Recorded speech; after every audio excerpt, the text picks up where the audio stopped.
My mom screamed, "You've been a total burden since the day I had you." Then she heaved my luggage onto the yard and ordered. They called me a burden, screamed it at me actually. But what they didn't know, what none of them knew, was that the real burden wasn't me. It was their dirty secret. And I was about to expose every single painful piece of it. My name is Michael, and for as long as I can remember, I felt like I was always just one step out of place. I grew up in a small house on the edge of town with my mom, dad, and my younger sister. We weren't exactly poor, but my parents never missed a chance to remind me that every single penny spent on me was a profound, almost saintly sacrifice. Birthdays, school trips, even a new pair of shoes.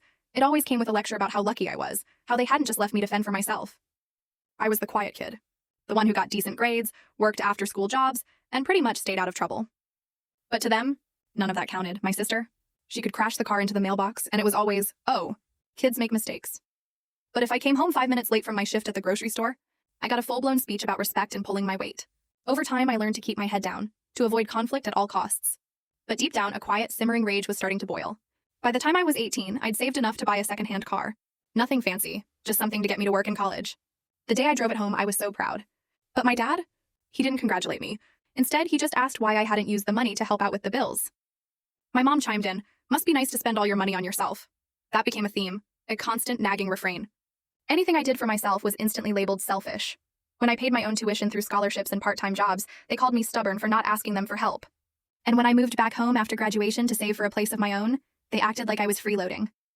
This was despite me paying rent, buying my own food, and fixing things around the house without ever being asked. It wasn't one big fight that finally made things snap. It was years of these little moments, these tiny cuts, stacking up until the weight became unbearable. My sister, now 21, still lived at home too, but she was treated like a guest of honor. She didn't pay rent. She didn't clean. She used my tools without asking, borrowed money from me without paying it back, and left her dishes in the sink like it was someone else's job. When I dared to mention it once, my mom sighed. "She's just figuring things out, Michael. Don't be so harsh." Meanwhile, if I so much as left my work boots by the door, it was a lecture about respecting the house.